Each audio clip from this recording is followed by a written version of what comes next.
બાપુ, એક સુંદર મજાનો ધાર્મિક અને ભક્તિમય પ્રસંગ છે અને આ પ્રસંગમાં આજે આપણે વાત કરવી છે ભારતના પ્રસિદ્ધ મંદિરો ભાગ 17માં વાત કરવી છે રાજા રાણી મંદિર વિશે. આ મંદિર ઓડિશા રાજ્યના ભુવનેશ્વરમાં આવેલું છે. અહીં ભૂતકાળના યુગની વાર્તાઓ કોતરાયેલી છે. રાજા રાણી મંદિર એ 11મી સદીનું હિન્દુ મંદિર છે જે ઓડિશા રાજ્યની રાજધાની ભુવનેશ્વરમાં આવેલું છે. તે ભગવાન શિવને સમર્પિત માનવામાં આવે છે. તેને રાજા રાણી મંદિર એટલા માટે કહેવામાં આવે છે કારણ કે તે પીળા અને લાલ રેતીના પથ્થરથી બનેલું છે, જે બંને રંગોને સ્થાનિક રીતે રાજા રાણી કહેવામાં આવે છે. મંદિરનું મૂળ નામ ઇન્દ્રેશ્વર હતું.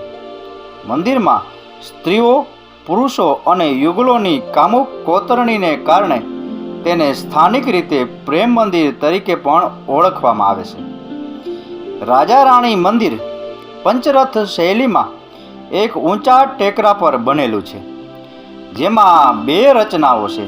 જેમાં એક મુખ્ય ગર્ભગૃહ છે, જેને વિમાન ગર્ભગૃહ તરીકે ઓળખવામાં આવે છે, જેની છત પર 18 મીટર એટલે કે 59 ફૂટની ઊંચાઈ સુધી ગોળાકાર શિખર છે અને જગમોહન દૃષ્ટિખંડ નામનો દર્શન ખંડ છે, જેમાં પિરામિડલ છત છે.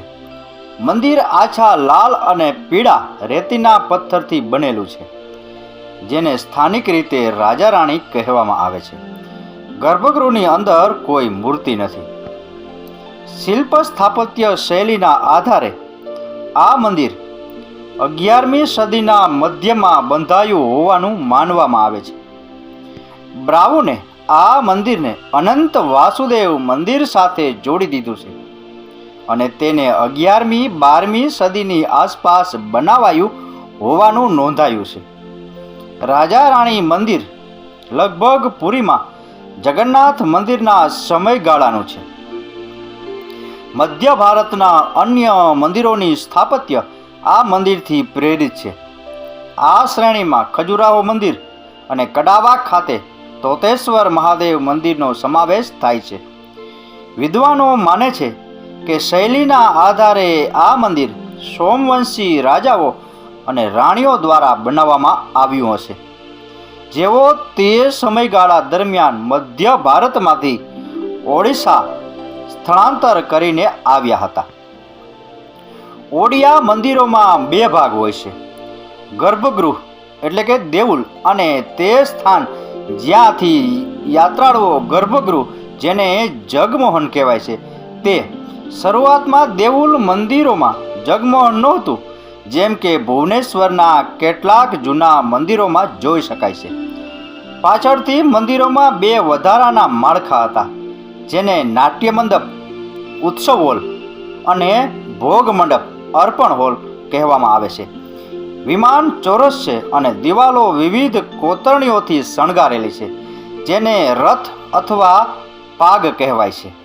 અમલક, જેને મસ્તક પણ કહેવાય છે, ફાંસડીદાર ધારવાળી પથ્થરની ડિસ્ક મંદિરના મિનારા ઉપર મૂકવામાં આવી છે.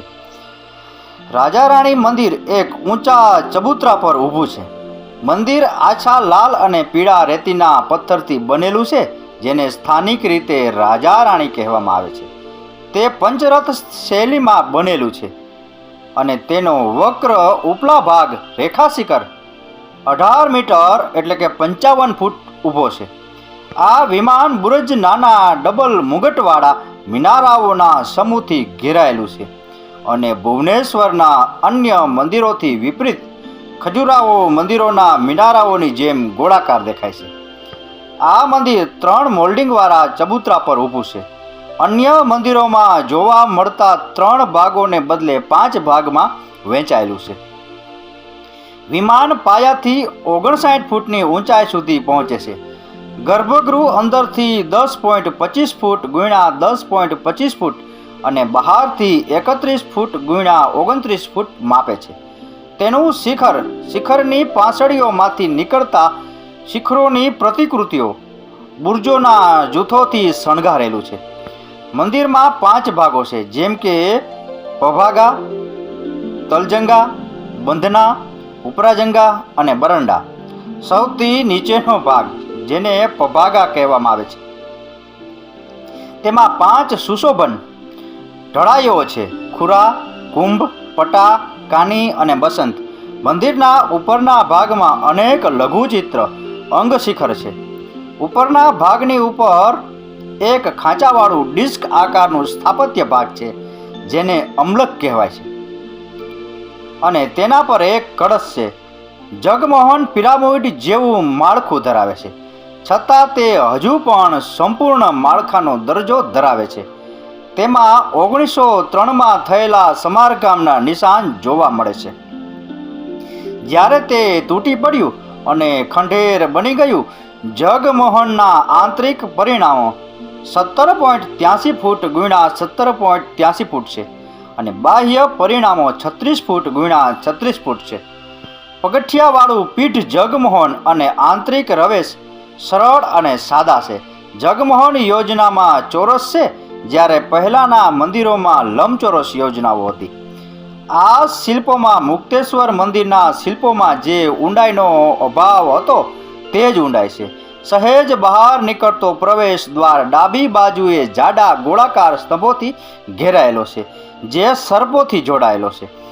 મંદિરના પાયામાંથી 8 દિશામાં 8 દિશાસૂચક રક્ષકો બહાર આવે છે, જે પ્રવેશ દ્વારથી શરૂ થાય છે અને વરંડા અને દેઉલની આસપાસ ઘડિયાળની દિશામાં ફરે છે, જે તોરણ પ્રવેશદ્વાર પર સમાપ્ત થાય છે.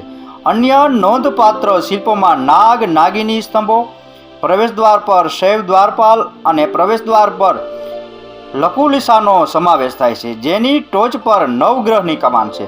મંદિરના શ્રેષ્ઠ રીતે સચવાયેલા શિલ્પોમાં કનિકાના મધ્ય ભાગ ઉપર ઊભેલા અષ્ટાદિક્પાલ છે, જે ઘેરાના જાંદ પર પારદર્શક વસ્ત્રોથી ઢંકાયેલા દેખાય છે. વરુણ પ્રતિમા અકબંધ છે અને તેના શરીરની સજાવટ, કેશકલા અને ચહેરાના હાવભાવ માટે નોંધપાત્ર છે. મંદિરમાં શિવ, નટરાજ અને પાર્વતીના લગ્નનું દ્રશ્ય મુખ્ય છે.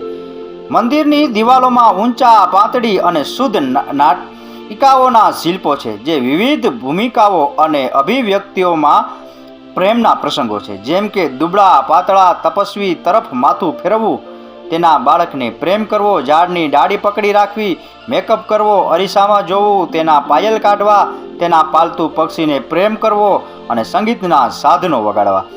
ઉપરાજના પોટુજન પર શૃંગારિત મિથુના આકૃતિઓ પણ કોતરવામાં આવી છે. અન્ય સુશોભન આકૃતિઓમાં વ્યાલ, જાગ્રત અને ગજક્રાંતના આકારના કોતરવામાં આવી છે. સ્ક્રોલ આકૃતિઓમાં પાંદડા, લતા અને વેલા વનલતાના છે. દરેક ગાઢ પર્ણ સમૂહ સાથે છે. આ મંદિરને પ્રેમ મંદિર તરીકે એટલા માટે ઓળખવામાં આવે છે કારણ કે તેની બાહ્ય દિવાલો પર યુગલોની ઉત્કટ છબીઓ છે. રાજા રાણી મંદિર ભુવનેશ્વર શહેરમાં એક ચમકતા રત્ન તરીકે ઊભું છે, જે ઓડિશાના સમૃદ્ધ વારસા અને કલાત્મક વારસાને પ્રતિબિંબિત કરે છે. રાજા રાણી મંદિરની મુલાકાત ફક્ત સ્થાપત્યનું અન્વેષણ નથી, તે એક આધ્યાત્મિક અને સાંસ્કૃતિક યાત્રા છે.